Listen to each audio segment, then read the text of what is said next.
वो है ना अपने शफीक भाई, उन्होंने तुम्हें पार्टनरशिप ऑफर की है। पार्टनरशिप? रक्षी, रक्षी, रक्षी, रक्षी! अगर तुमने रिजवान से खुला लिया तो ये हमारे खानदान की तौहीन होगी। हानिया रिजवान की बीवी है। हानिया फैसला कर चुकी है माँ जी। मैं वो फैसला बदलने के लिए आई।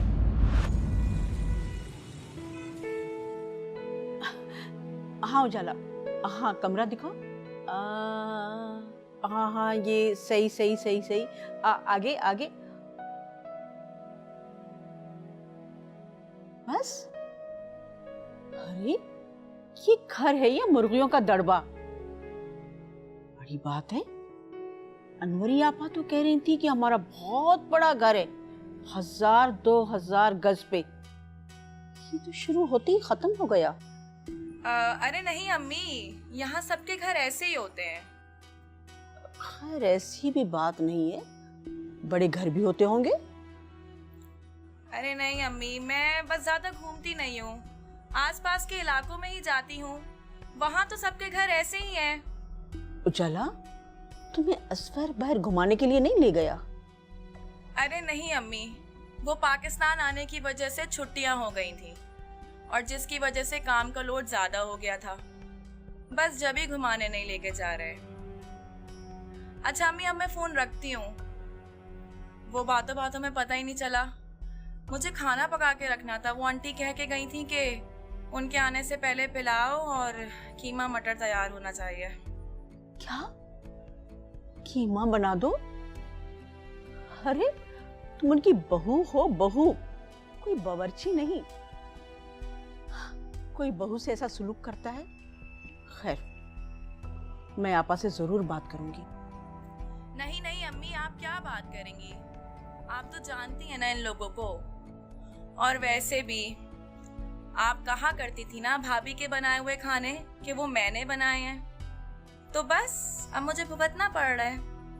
कोई बात नहीं, मैं बना लूंगी। वैसे आंटी लगती तो ऐसी नहीं थी, दिखने में तो बहुत शरीफ सी थी, लेकिन अगर उनका मूड ऑफ हो जाए और उनकी मर्जी के खिलाफ कोई काम हो जाए तो बस आप ना पूछें। और अगर उनका मूड ऑफ हो गया तो असफर, वो भी मुझसे बात नहीं करते। असफर भी नाराज होते हैं? अब नहीं, मैं अब तो जरूर उनसे बात करूंगी। ऐसा थोड़ी होता है। अरे नहीं नहीं अम्मी प्लीज, अब बात करने का कोई फायदा नहीं है। कौन सा मैं बैग पैक करके आपके पास आ सकती हूँ? बस अब जो भी है ठीक है। खैर आप मुझे ये तो बताएं कि पुलाव कैसे बनता है, क्योंकि असफर और अम्मी को रिवायती खाने चाहिए, उनको पैकेट के मसालों के खाने पसंद नहीं आते। तो आप मुझे रेसिपी बताएं ताकि मैं उन लोगों के लिए बना के रखूं। मैं बताती हूँ।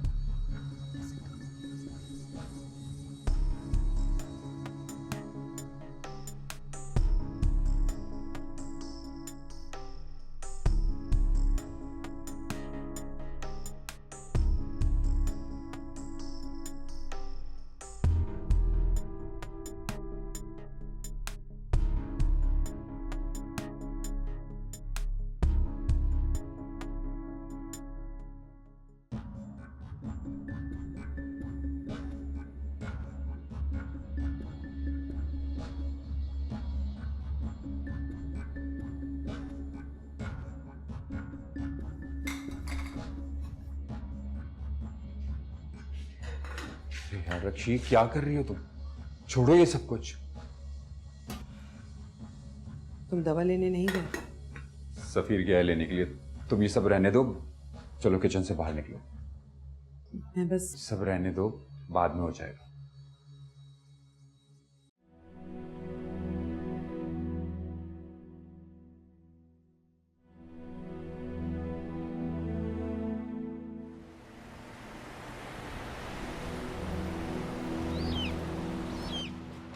वो यहाँ क्यों आया था?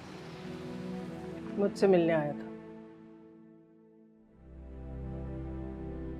जब हम कोई ताल्लुक ही नहीं रखना चाहते तो फिर भला क्यों आया? ताल्लुक इतनी आसानी से नहीं खत्म होता आफिया। मगर ये ताल्लुक टूट चुका है माँ जी। ये ताल्लुक कोई मजाक नहीं है। शादी ब्याह जो होते हैं ना, वो दो इंसानों के नहीं, दो खानदानों के मिलाप होते हैं। और अगर इनमें कोई जोड़ने और तोड़ने की कोई बात होती है तो खानदान के बड़े ये फैसले करते हैं, और इस खानदान की बड़ी मैं हूं। और अगर तुम लोगों ने मेरी बात न मानी और मेरी मर्जी के खिलाफ कोई भी फैसला किया तो याद रखना, मैं नादिर को आग भी कर सकती हूँ। यादव, यादव क्या हो गया है? आप क्यों ऐसी बातें कर रही हैं? आपको कुछ नजर नहीं आ रहा? अब तो सब कुछ आपके सामने है। या प्यार नहीं करती हैं आप मुझसे? प्यार करती हूँ, बहुत ज्यादा प्यार करती हूँ तुमसे, लेकिन मैं अपनी इज्जत और खानदानी वकार से उससे ज्यादा प्यार करती हूँ। इसलिए तुम दोनों सोच लो कि क्या करना है।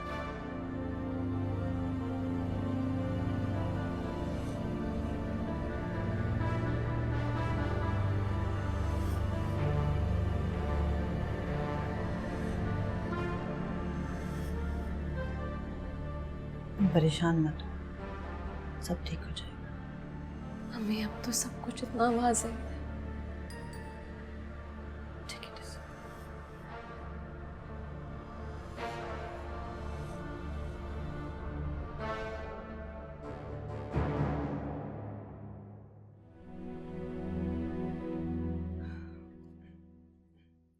यहाँ आराम से बैठो।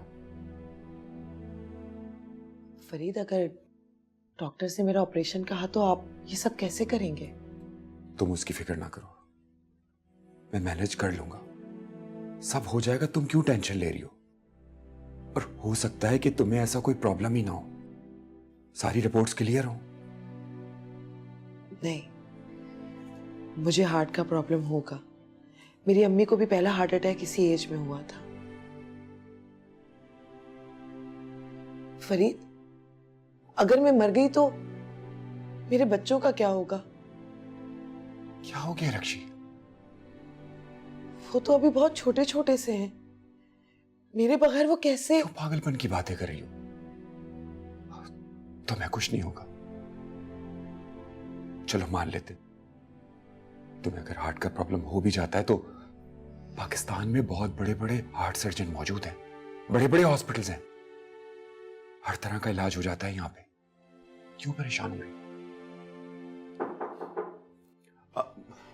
आओ आओ भाई, ये भाभी की दवा है। Thank you. भाभी, अब तबीयत कैसी है आपकी? बहुत बुरी, बहुत खराब। अरे आप ऐसा क्यों कह रही हैं? आप बहुत अच्छी हैं और ये बात हम सभी जानते हैं। हाँ, इख्तिलाफात अपनी जगह पर, लेकिन देवर और भाभी का रिश्ता तो हमेशा कायम रहेगा ना। क्यों भाई? इंशाल्लाह आप जरूर ठीक हो जाएंगे। तुम दुआ करोगे मेरे लिए? जरूर भाभी। आप हैं तो मेरी भाभी, लेकिन बिल्कुल बहन जैसी हैं। मैं आपके लिए जरूर दुआ करूंगा।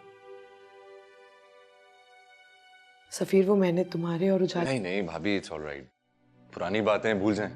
और वैसे भी बड़े बुजुर्ग कहते हैं ना, ये रिश्ते और शादी वगैरह सब नसीब के खेल होते हैं।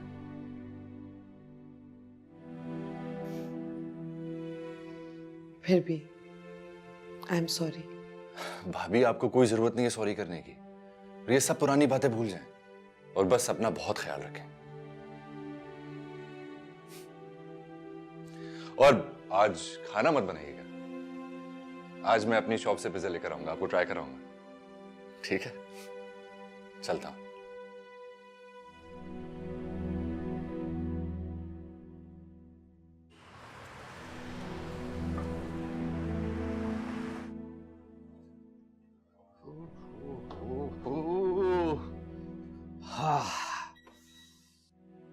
हाँ भाई, सब ठीक ठाक? जी भाई, वो खान ट्रेडर्स और बिसात वालों के ऑर्डर जा चुके हैं। गुड। और हमारे माशाल्लाह से अब 906 मेंबर्स हो चुके हैं। क्या बात है, ये सब तुम्हारी टीम की वजह से है। बिल्कुल। और अगर यही स्पीड रही ना तो 1-2 हफ्ते में 1000 मेंबर्स तक पहुंच जाएंगे हम। इंशाल्लाह इंशाल्लाह। और ये देखें, ये हमारा साल का टारगेट है जो कि हमने 6 महीने से भी पहले कंप्लीट कर लिया।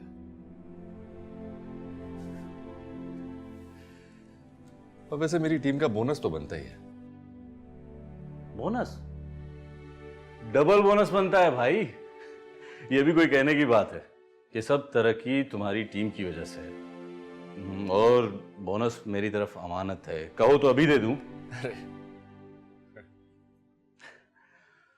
वैसे तुम्हारी बहुत सी रकम मेरे पास अमानत है, क्या इरादा है भाई? हजारों ख्वाहिशें ऐसी आबिद भाई। हाय हाय हाय हाय, कि हर ख्वाहिश पे दम निकले।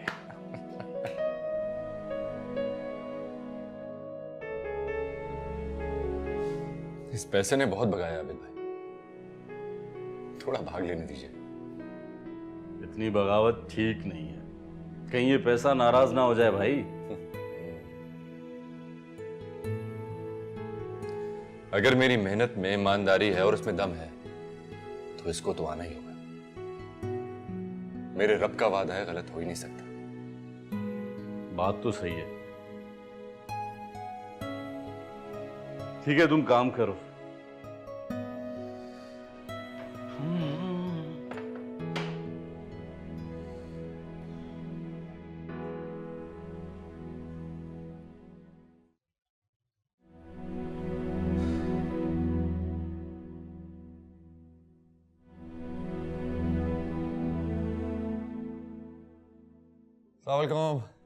वालेकुम अस्सलाम। वालेकुम।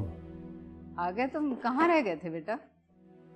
बस अम्मी, वो आबिद भाई को कोई जरूरी काम याद आ गया था तो देर हो गई।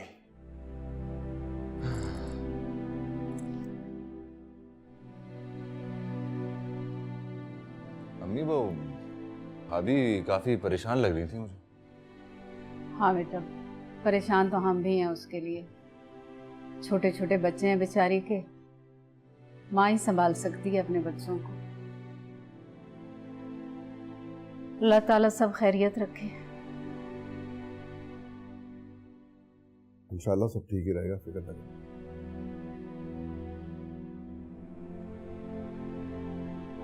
खाना लाऊं तुम्हारे लिए? अरे नहीं अम्मी, खाना मैंने शॉप पर खा लिया था और आपके और भाभी के लिए पिज्जा लेकर आया। ये तो तुमने अच्छा किया। अरे वो क्या हुआ तुम्हारे वीजे का? पता किया था मैंने, लेकिन अफजल की तरह जाना तो सरासर बेवकूफी है। क्यों, ऐसी क्या बात? अब वो स्टूडेंट वीजे पर गया है वहां पर। अब गवर्नमेंट से छुपकर काम करेगा, अगर पकड़ा गया तो निकाल भी दिया जाएगा वहां से और ब्लैकलिस्ट भी हो जाएगा। तो ये सब पहले नहीं मालूम था उसको? पता था, फिर? लेकिन बाहर जाने का भूत जो सवार था, जैसे आजकल मेरी अम्मी को है मुझे भेजने का। लेकिन भाई मैं तो कहता हूं कि चोरी छुपे परदेश जाकर रहने का क्या फायदा, अपने ही मुल्क में रहो शान से। और वैसे भी देखे ना आजकल मेरा काम कितना बेहतर चल रहा है। ठीक कह रहा हूं। अरे तो तुम अफजल की तरह मत जाओ ना, बाकी दुनिया भी तो जाती है, कुछ और पता कर लो। जी करता हूँ पता। अम्मी, आप अब भाभी का थोड़ा ख्याल किया कीजिए, काफी परेशान और कमजोर लग रही थी। बल्कि मैं तो कहता हूँ कि पुरानी सारी बातें भूल ही जाएं, नाराजियां खत्म करें। क्या समझते हो अपनी माँ को? इतनी सख्त दिल नहीं हूं मैं। वो तो रक्षी की बातों की वजह से ऐसे करती थी। मुझे तो खुद उस बेचारी की बहुत फिक्र है। चले, अच्छा है, जबरदस्त। चले मैं ये दे आता हूँ।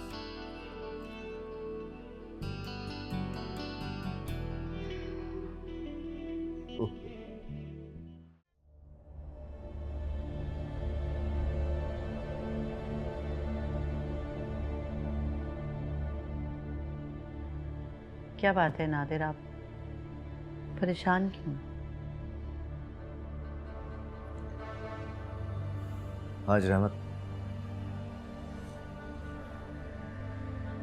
ने पार्टनरशिप तो खैर नहीं तोड़ी, लेकिन दबे अल्फाज में ये कह गया है कि हम गलत हैं जो सिर्फ रिजवान को कसूरवार समझें, जबकि रिजवान को सिर्फ ये गिला है कि सफ़ीर अभी भी हानिया की ज़िंदगी में मौजूद है। आपको अंदाजा भी है कि आप क्या बात करें, वो भी अपनी बेटी के लिए, और इस बात को कतई नजरअंदाज करें कि वो लोग आपको इस पार्टनरशिप और बिजनेस के नाम पे ब्लैकमेल करें, इमोशनली ब्लैकमेल। अरे नहीं भाई आफिया, तुम अच्छी तरह से जानती हो कि ये पार्टनरशिप या प्रोजेक्ट मुझे किसी भी तरह अपनी हानिया से ज्यादा अजीज नहीं है, लेकिन वो प्लीज ये लेकिन वेकिन जो है ना, ये छोड़। आपको पता है आज रिजवान आया था माजी से मिलने के लिए। उसके जाने के बाद माजी ने कहा है कि अगर पूरे घर में कोई भी उनकी मर्जी के खिलाफ जाएगा या कोई कदम उठाएगा तो वो आपको जायदाद से आग कर देंगी। चलो अब तुम ही बताओ कि मैं क्या करूं। एक तरफ तो माँ जी इस फैसले से नाराज हो रही है, उधर रहमत मुझे अलग ब्लैकमेल कर रहा है। मैं तो सख्त मुश्किल में फंस गया हूं। तो क्या चाहते हैं आप कि अपनी बेइज्जती इग्नोर कर दे हानिया और हम उसकी शादी उस रिजवान से कर दें? शादी तो खैर उसकी हो ही चुकी है, अब तो सिर्फ रुखसती बाकी। खुदा के वास्ते नादिर, आप तो ऐसी बातें ना करें। आप ना रहमत भाई और माँ जी के प्रेशर में आके ये सब बातें कर रहे हैं और अपनी बेटी की खुशियों को बिल्कुल इग्नोर कर रहे हैं।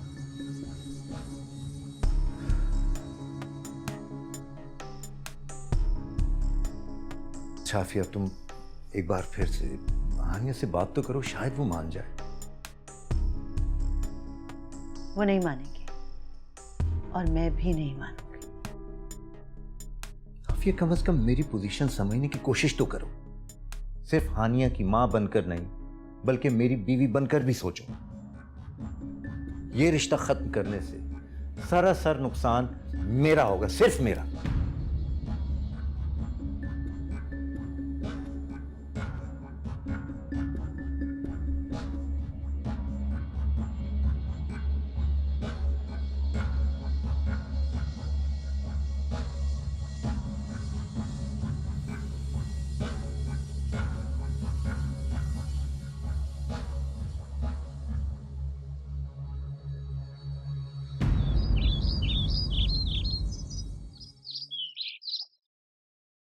वो तो मैंने इत्तफाकन सारी बातें सुन ली अम्मी, वरना आंटी कहाँ मुझे कुछ बताती हैं।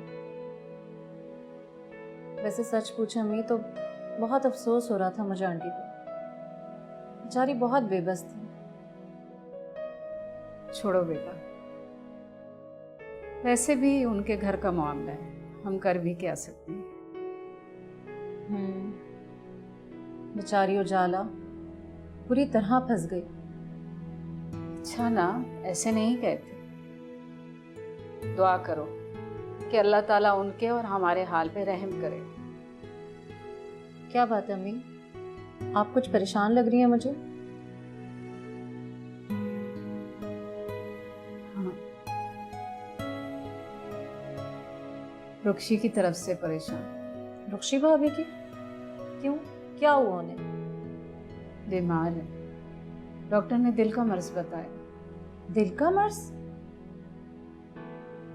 ये तो बहुत फिक्र की बात है अम्मी। अभी रुक्शी भाभी की उम्र ही क्या है? वैसे अम्मी उन्होंने कोई कसर नहीं छोड़ी थी हमें तंग करने में। किस तरह जबान चलाती थी। फिर वही बात हो मेरा, ऐसे नहीं कहते। सच कहूं तो ज्यादा कसूर ही मेरा है। मैंने उस बेचारी को कभी दिल से कबूल ही नहीं किया। अगर वो ज़बान दराज थी तो लिहाज मैं भी नहीं करती थी। जब तुम जाना ऊपर, उसे जाकर मिलना, बीमार बंदे से कैसी नाराजगी। जी अम्मी चली जाऊंगी। ये सफीर कहाँ है? अपने काम में लगा रहता है, और किसी की खबर ही नहीं है उसे। जब देखो सुबह शाम काम काम। लेकिन है कहाँ? अभी थोड़ी देर पहले आया है, अपने कमरे में होगा। अच्छा, मैं पहले सफ़ीर से मिल लूँ, फिर रुक्शी भाभी से भी मिल लूँगी। हाँ, जाना जरूर।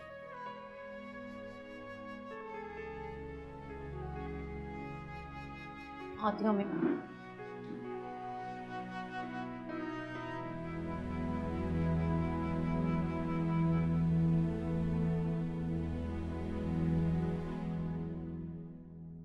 बस बेटा। क्या बात है बेटा, नाश्ते पे नहीं आए? खैरियत तो है ना? वो रात से इनकी तबीयत खराब है, ब्लड प्रेशर हाई है। मेडिसिन दी है लेकिन कंट्रोल ही नहीं हो रहा। तुम दोनों माँ बेटी हर वक्त उसे परेशान करोगे तो जाहिर है स्ट्रेस में आके वो बीमार तो पड़ेगा ना। माँ जी, क्या मतलब है? यानी हमने नादिर को बीमार कर दिया? और क्या, आफिया प्लीज। तुम दोनों को सिर्फ अपनी खुशी अजीज है, ना नादिर का ख्याल है ना खानदान की इज्जत का। इसने खुला खुला की रट लगा रखी है और तुम उसे खामखा सपोर्ट करती हो। जाहिर है मेरा बच्चा स्ट्रेस लेगा और बीमार पड़ेगा। अब्बा, मैं अपनी वजह से आपको परेशान नहीं देख सकती। मेरी वजह से ये सब हो रहा है, मैं ये बर्दाश्त नहीं कर सकती।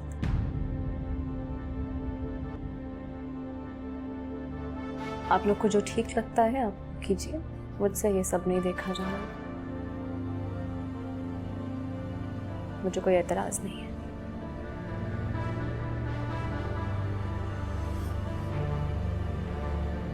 लेकिन मुझे एतराज है।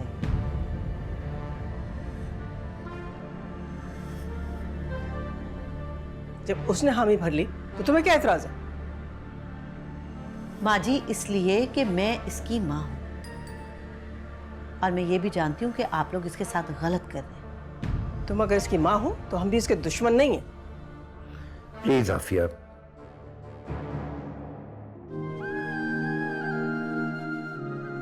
माँ जी, मुंशी जी आपको बुला रहे हैं। अच्छा ठीक है, उनको को मैं आती हूँ। अब बात खत्म।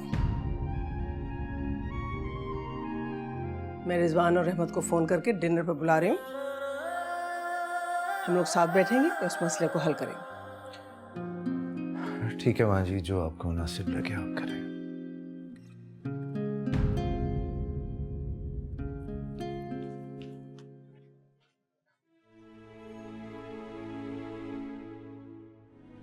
मैं जरा मुंशी जी से मिल के आती हूँ।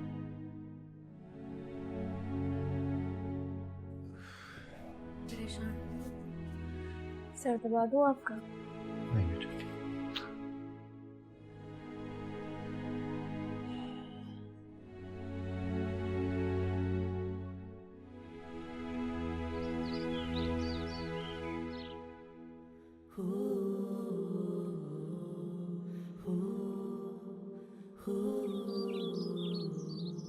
मिटाएंगे भला कैसे जो लिखा है नसीबों में।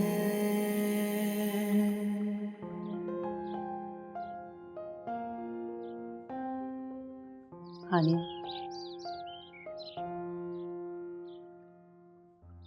तुम क्यों मान गई? तुमने अपने आप को क्यों हसीयत में मुब्तला किया? मेरी वजह से हो रहा है ना सब कुछ। मेरी वजह से अब्बा की ये हालत हुई है।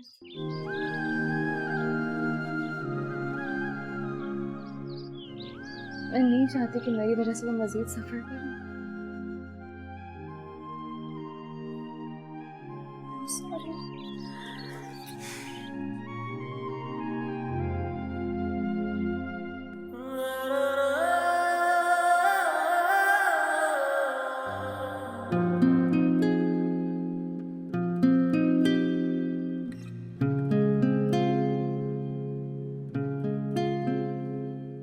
जी अम्मा जी, बिल्कुल।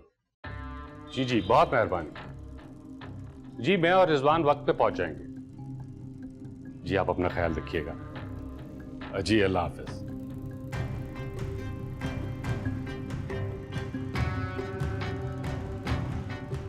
क्या बात है राय, बड़े खुश लग रहे हैं आप। तुम्हारी दादी सास का फोन था, डिनर पे बुलाया। लगता है अब तुम्हारा रिश्ता बच जाएगा।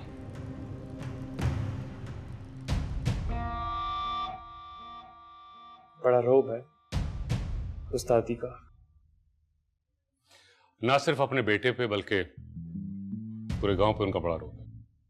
ऐसे तो नहीं मैंने तुम्हारा रिश्ता इस खानदान में करवाया है और इसको बचाने की हर मुमकिन कोशिश कर रहा हूं। अब तुम जरा अक्ल से काम लेना कि ये तुम्हारा आखिरी चांस है।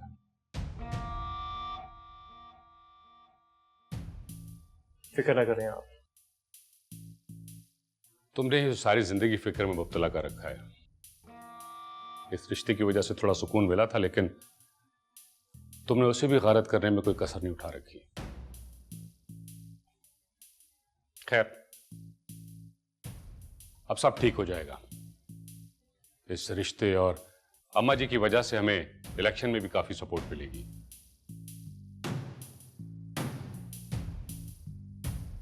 कहां जा रहे हो? शाम को वक्त पे तैयार रहना।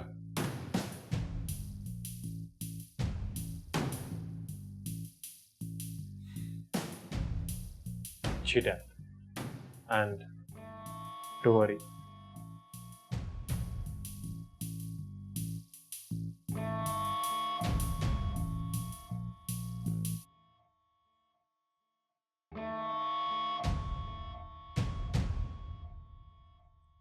बैठो रबनवाज। वो आप अचानक शहर चली आई तो जमीनों का कुछ हिसाब किताब आपको दिखाना था। सोचा शहर जाकर आपको दिखाऊं। ठीक है, रख दो, मैं बाद में देख लूंगी। और परसों आके ले जाना।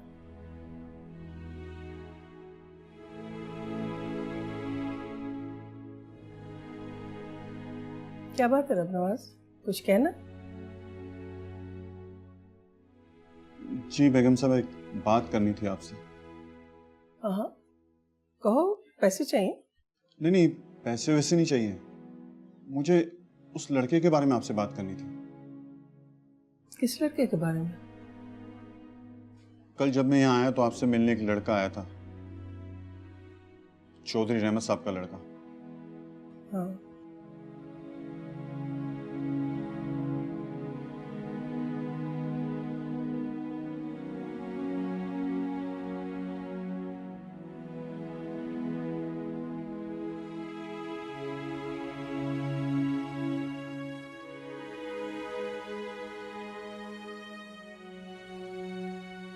क्या कह रहे हो रबनवाज, ये क्या कह रहे हो तुम?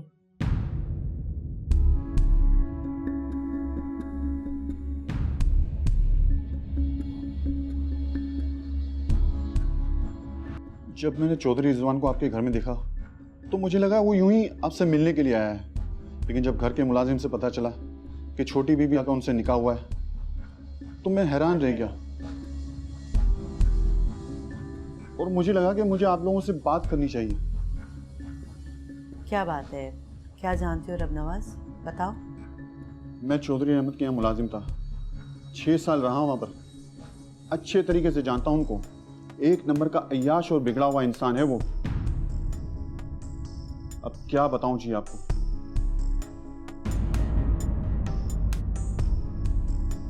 तुम खुल के बात करो, क्या बात है? जब मैं उनके यहाँ काम करता था तो उस मलहून ने मेरी बेटी को अपने जाल में फंसाकर उससे शादी का वादा करके तो तुमने चौधरी रहमत को नहीं बताया?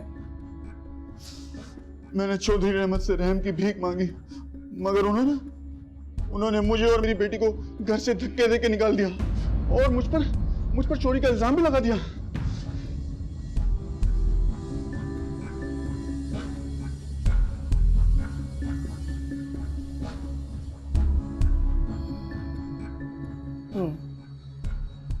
ठीक है, तुम जाओ रबनवाज, गांव में तुम्हारी जरूरत होगी। जी बेगम साहब। नहीं, ठहरो, रुको ज़रा। मेरे ख्याल से तुम 1-2 दिन के लिए रुक जाओ यहाँ, फिर चले जाना। जैसा बेहतर समझा आप।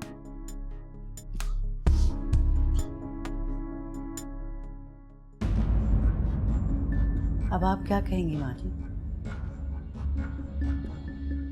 मैंने चौधरी रहमत और रिजवान को बुलाया है यहाँ डिनर पर, एहतमाम कर लेना। माँ जी आप जो कहा है वो करो।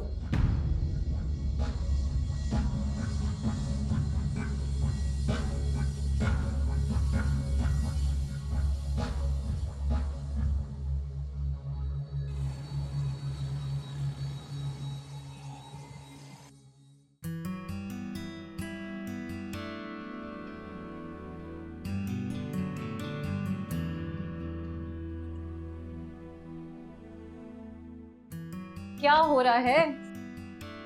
अरे आप ही, आप कब आई?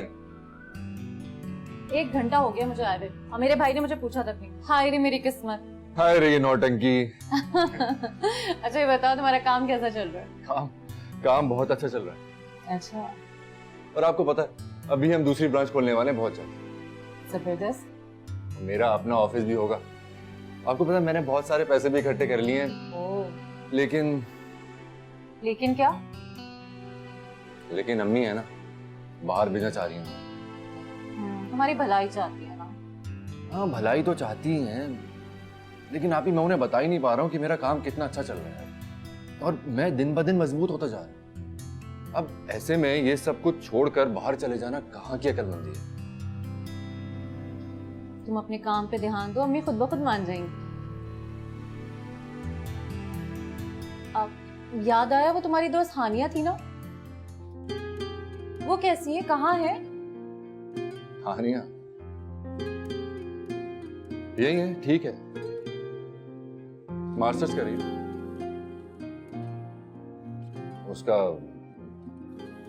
निकाह भी टूट गया। तुमने बात की उससे? किस बारे में? अरे उसका रिश्ता खत्म हुआ है, हो सकता है ये किस्मत की तरफ से इशारा हो। नहीं अभी मैं उससे कोई बातचीत नहीं करना चाह रहा। मैं नहीं चाहता कि हमारे बीच में फिर से कोई बेचैनी पैदा हो। बात तो होती है ना तुम्हारी उससे? हाँ कभी कभार। तुमने बताया उसे? क्या?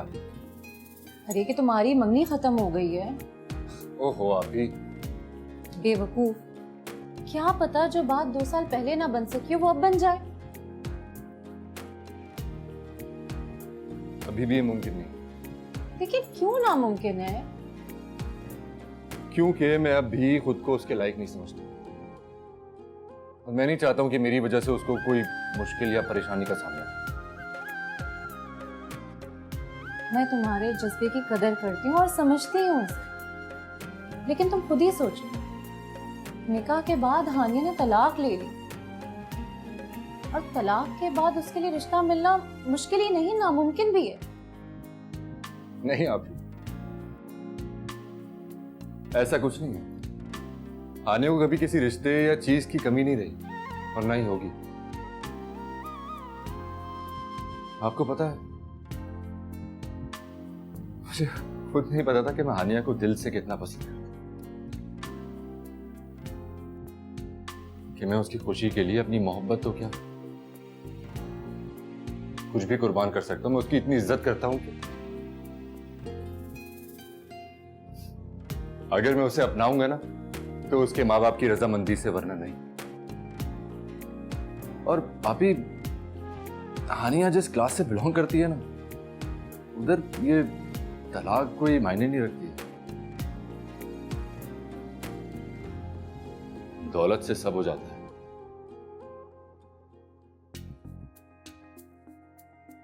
अच्छा बाबा, अच्छा, क्या पता इस बार उसके माँ बाप को अकल आ जाए और वो मान जाए।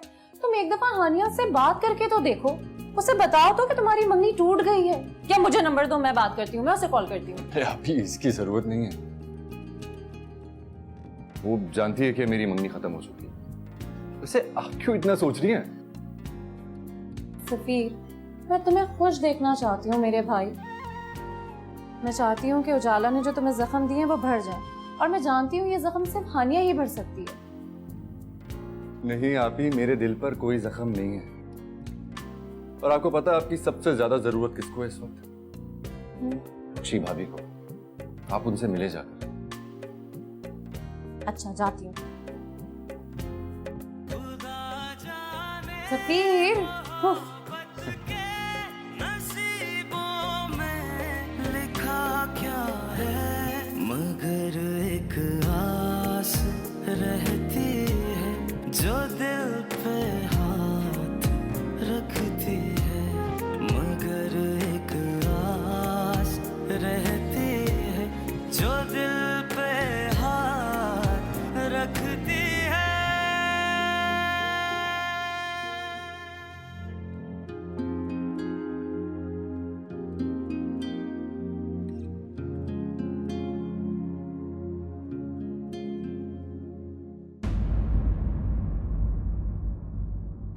ये माँ जी किन मसलहतों में है, उसके बाप को और उस लड़के को डिनर पे इनवाइट कर लिया। देखो आफिया, तुम कोई बात नहीं करोगी, मैं खुद बात करूंगा। अल्लाह से दुआ करना कि स्टंट ना डालना पड़े, वरना ये खर्चा बढ़ भी सकता है और मुझ में मजीद हिम्मत नहीं है। फरीद भाई बहुत परेशान लग रहे थे अब्बू। अच्छा। आप उधार समझ के ले ले, वापस कर दीजिएगा। मैं कुछ समझा नहीं माँ जी। समझाती हूँ, जल्दी किस बात की है? रब नवाज, अंदर आओ।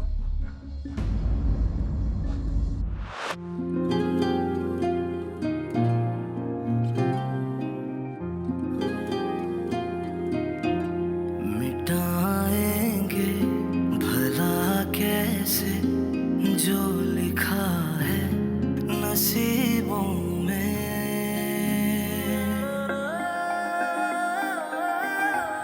मुक़द्दर के सितारों